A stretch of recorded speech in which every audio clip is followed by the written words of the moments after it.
Breaking news Kaleshwaram project executive engineer Sridhar arrest అయ్యాడు. 200 కోట్లకు పైగా అక్రమ ఆస్తులు ఉన్నట్లుగా గుర్తించారు. శ్రీధర్ ను చెంచల్గూడ జైలుకు తరలించారు. మొత్తం 13 ప్రాంతాల్లో సోదాలు చేసిన ఏసీబీ అతని ఇంటితో పాటు బంధువుల ఇళ్లలో కూడా సోదాలు నిర్వహించింది. భారీగా ఆస్తులు గుర్తించారు అధికారులు.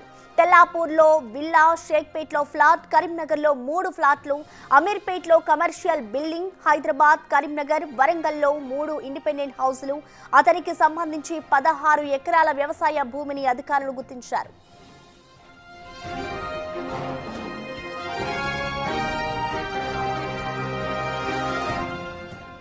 హైదరాబాద్, కరీంనగర్, వరంగల్లో 19 ఓపెన్ ప్లాట్లు, 2 కార్లు, బంగారు ఆభరణాలు, బ్యాంకులో భారీగా నగదు నిల్వలను గుర్తించారు.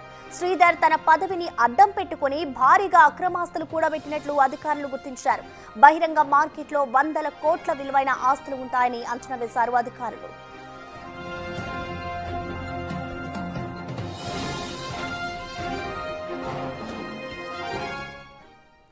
Kaleshwaram project executive engineer Sridhar అరెస్టుకి సంబంధించిన పూర్తి డీటెయిల్స్ ని మా ప్రతినిధి సాగర్ అందిస్తారు. సాగర్, కాళేశ్వరం ప్రాజెక్టులో ఎగ్జిక్యూటివ్ ఇంజనీర్ గా పనిచేసినటువంటి నూనె శ్రీధర్ పైన నిన్న ఏసీబీ అధికారులు సుదీర్ఘంగా సోదాలు చేశారు. దాదాపు 13 చోట్ల హైదరాబాద్, వరంగల్, కరీంనగర్తో పాటుగా బెంగళూరులో ఆయన బంధువుల నివాసాల్లో కూడా ఏకకాలంలో 13 ప్రత్యేక బృందాలుగా కూడా సోదాలు చేసిన పరిస్థితి. ఇందులో వందలాది కోట్ల రూపాయల ఆస్తులను కూడా మార్కెట్ వాల్యూ ప్రకారం గుర్తించారు. అయితే కాళేశ్వరం ప్రాజెక్టుకి సంబంధించినటువంటి 6, 7, 8కి సంబంధించినటువంటి ప్యాకేజీల నిర్మాణాలకు సంబంధించిన అంశంలో ఈయన ఇంజనీరింగ్గా పనిచేసినట్టుగా కూడా తెలుస్తుంది. అయితే అప్పుడు గాయత్రి పంప్ హౌస్ ఇన్ఛార్జ్గా కూడా నూనె శ్రీధర్ ఉన్నారు.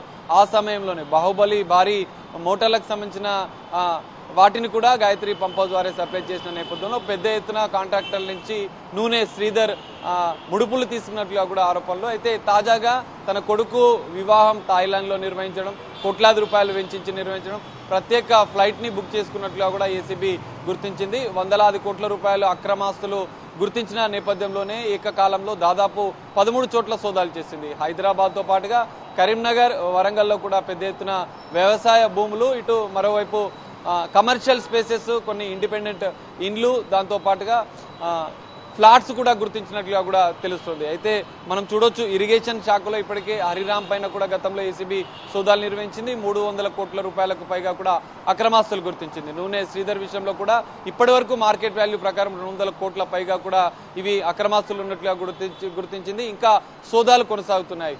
నూనె శ్రీధర్ని ఏసీబీ అదుపులోకి తీసుకుని ఇప్పటికే జ్యుడిషియల్ రిమాండ్కు తరలించింది. చెంచల్గూడ జైలుకు కూడా నూనె శ్రీధర్ను తరలించినట్లుగా కూడా తెలుస్తుంది. అయితే నూనె శ్రీధర్కి సంబంధించినటువంటి ఇప్పటికే భారీగా బంగారు ఆభరణాలు, డైమండ్స్ ని కూడా స్వాధీనం చేస్తున్న నేపథ్యంలో ఆయన బ్యాంకు లాకర్లను, ఆయన బంధువులలో ఇంకా సోదాలు కొనసాగుతున్న నేపథ్యంలో పూర్తిస్థాయి సోదాల అనంతరం అక్రమాస్తుల విలువ ఇంకా పెరిగే అవకాశం ఉంది.